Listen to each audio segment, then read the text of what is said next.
বৈশ্বিক চাকরির বাজারে দিন দিন হুমকি হয়ে উঠছে কৃত্রিম বুদ্ধিমত্তা বা এআই, যার জ্বলজ্বন্ত উদাহরণ হয়ে উঠেছে বিশ্বের শীর্ষ ই-কমার্স প্রতিষ্ঠান অ্যামাজন। খরচ কমাতে এআই খাতে বিনিয়োগ ও দক্ষতা বাড়াতে ইতোমধ্যেই ছাঁটাই শুরু করেছে হাজার হাজার কর্মী।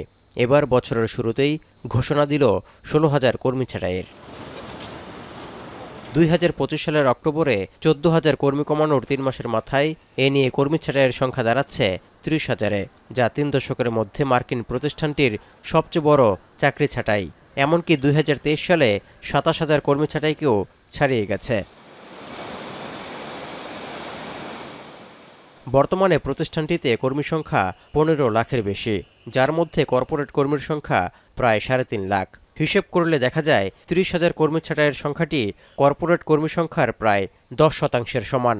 এমনকি আরও ছাঁটাইয়ের পরিকল্পনা আছে বলেও আভাস দিয়ে রেখেছে প্রতিষ্ঠানটি। বুধবার এক বিবৃতিতে বিষয়টি নিশ্চিত করেছেন অ্যামাজনের সিনিয়র ভাইস প্রেসিডেন্ট বেথ গ্যালেটি। মোট কথা, কৃত্রিম বুদ্ধিমত্তা নির্ভর হতে উঠে পড়ে লেগেছে অ্যামাজন। প্রতিষ্ঠানটির দাবি, কোভিড-১৯ মহামারীর সময় অতিরিক্ত নিয়োগ দেয়া হয়েছিল, কারণ তখন অনলাইন শপিংয়ের চাহিদাও ছিল আকাশচুম্বী। এখন চাহিদা থাকলেও প্যাকেজিং এবং ডেলিভারির গতি বাড়াতে মানব শ্রম নির্ভরতা কমিয়ে প্রতিষ্ঠানে খরচ কমানোর উদ্দেশ্য। এর জন্য রোবোটিক্স প্রযুক্তি বা কৃত্রিম বুদ্ধিমত্তায় বিনিয়োগ বাড়ানো হচ্ছে গুদামগুলোতে। এদিকে মঙ্গলবার ভুলবশত একটি ইমেইলেও কর্মী ছাঁটাইয়ের পরিকল্পনা ফাঁস হয় অ্যামাজনের। সেই ছাঁটাই পরিকল্পনাটির নাম ছিল প্রজেক্ট ডন।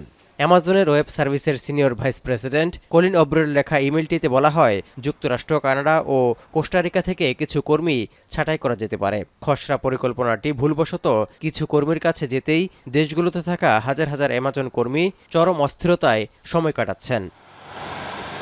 তৌহিদুর রহমান, এখন বিশ্ব। কালার এক্সপার্ট এবং ডার্ক জ্যাপ সমৃদ্ধ অরিক্স অ্যাডভান্স ডিটারজেন্ট পাউডার, আপনার লন্ড্রি এক্সপার্ট।